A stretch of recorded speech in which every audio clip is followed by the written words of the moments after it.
San Inazioren 9. azala eta hau esan zidaten. Bakea eta Donostiko Eliza gaur.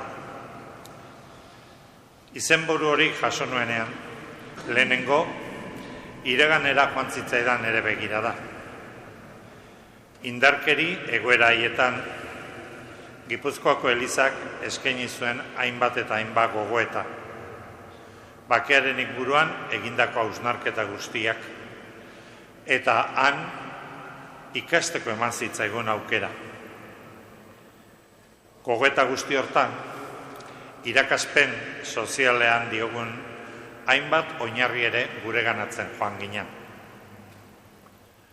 Indarkeriarekiko ezetza, askatasunaren beharra eta askatasunaren alde egitea, giza eskubideak errespetatu beharra, indarkeriari aurre egiterakoan ere giza eskubide horiek errespetatu beharra,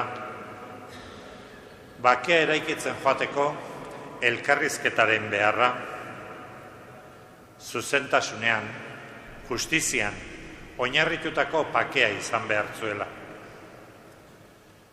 Guzti hori baita ere, adiskidetzerako deia zala. Eta giza bakoitzaren, gizaki bakoitzaren, eta herri nortasunaren errespetoa eta eskubideak ere beharrezkoa zirala. Gaur egun, egoera berrian aurkitzen gera. Elkarrizketarako aukerak bideak irekita daude.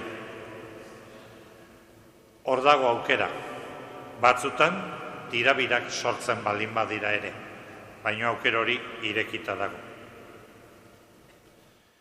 Gaur egun, entzuten ari gera, gizarte mailan, benetako bakea ez izateko aukera berriro sortzen diala. Eta batipat, adimen artifiziala dala medio. Eta horren aurrean ere, oraingoan, Erromako zaiak Leonardo Laugarrenak bere idatzia prestatu zuen, Magnifica Humanitas, hor jarraitu genezake. Baina nik esango nukena beste hau da. Gaur egun gu geu, Eliza. Elizeran gerala bakean bizi ez geranak. Vatikano bigarrenari begiratu behar diogu. Harrek aldaketak ekarri zituen. Bakoitzak, bazuen erara gogoratuko dezue aldaketa. Lehenengo, bizkarrez ematen zala, latinez ezer ulertu gabe, gero hori aldatu egin zala, eta abar, apaizak eta beste erabatekoak hasi zirala, eta gauza guzti horiek. Ni oso gaztean itzane, Vatikanoaren garaian, baina gauza bat gogoratzen dut. Lehenengo monagilua paretai begire izan itzala, eta gero aldare baten atzean egoten itzala, eta aldare itxia zan. Atzean biurrik egiteko aukera ematen zigula. Gero, sakristian zaplastekoa jasotzen bat nuen ere, baina ondo pasatzen genuela monagilu bezala. Hori izan zen nire Vatikanoaren aldaketa. Baina Vatikanoak ekarri zigun mezu nagusia, Eliza jainkoaren herria zala izan zen, beste gauzen artean. Eliza jainkoaren herria. Eta hori onartzea, kosta egin da. Urtea pasatare kosta egiten da. Eta hortik sortu zen irekiera, Elizan emandako irekiera, hainbat zentzat ahuldutzearen aitzakia da. Eta hortik lehengora itzultzeko beharra ikustea eta gogoa izatea. Eta gure Eliz barrutian ere, egoera horretan gaude. Eta horregatik esaten dut, gure Eliz barrutian ere, bakerik eza hori hor daukagula. En esta situación de diferentes visiones de la Iglesia, pues nuestra diócesis también tiene que ir haciendo un camino para llegar a vivir la realidad en paz. Ha hecho estos años un camino de búsqueda con el lema de la renovación pastoral misionera espiritual. Han participado muchas personas en ese camino. No se ha visto toda la luz necesaria. Y ahora se habla en nuestra diócesis de que vamos a hacer un proceso sinodal. Pues con referencia a este proceso sinodal, voy a recordar algunas cosas recogidas, copiadas, a un jesuita, a Elías López. Lo importante en lo sinodal es que busquemos juntos la voluntad de Dios. Eso nos exige escucha. Y es muy importante, ¿eh? Estamos poco acostumbrados a escuchar a los demás. Tiene que ser un proceso de reconciliación. Tenemos que hacer un discernimiento espiritual y hay que ir sanando la comunión.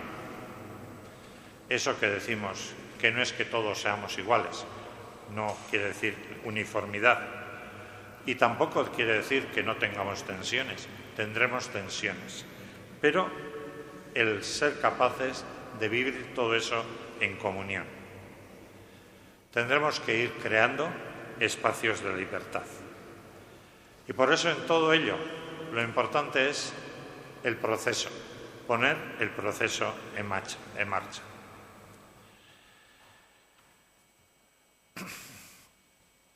Horrela, begiratuz,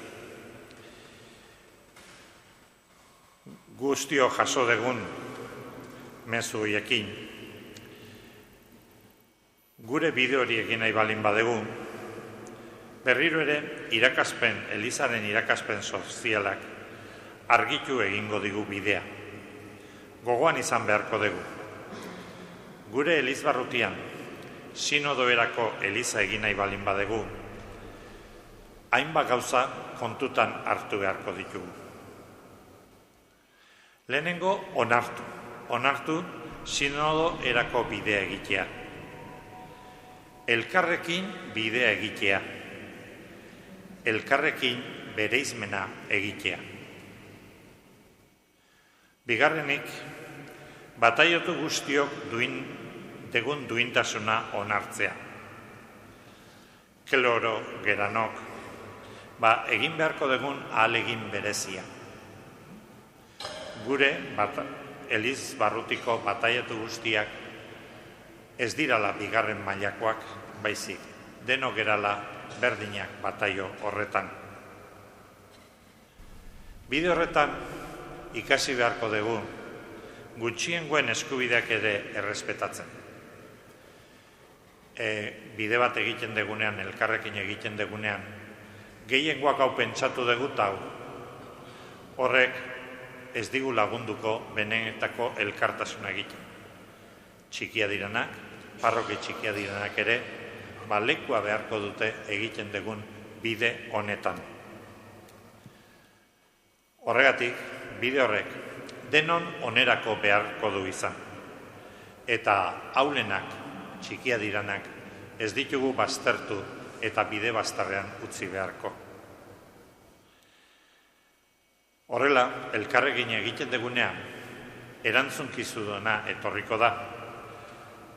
Bakoitzak guk hartu ditugun erabaki horiei erantzuna eman behar da. Denon erabakiak izango diralako. Bide horretan ere, zuzentasuna bilatu beharko dugu. Esaten nuen bezala, haulenak bazterrean ez usteko. Eta nola ez, pertsonak izan beharko du erdigunea. Bere gizabalorea kontuan izanez. Eta bilatu beharko duguna beste hau da. Pertsona horiek beren fede bidea egin dezatela. Hau dana, Elizarentzat azterketa egiteko neurria ere bada. Hori, Aita Santua Leona 14 esaten du. Begiratuz hori egiten degun, ia benetan, sinodoeran eraikitako Eliza ari geran egiten. Eta honek, eskatuko digu, gure espiritualitatea berritzea, eta eskatuko diguna da Eliza bezala zerbitzari izatea. San Inazioren 9 urrena egiten ari geranez, berari ere eskatu egingo diogu. Eta eman dezaigula, bere izmena ongi egiteko argitasuna.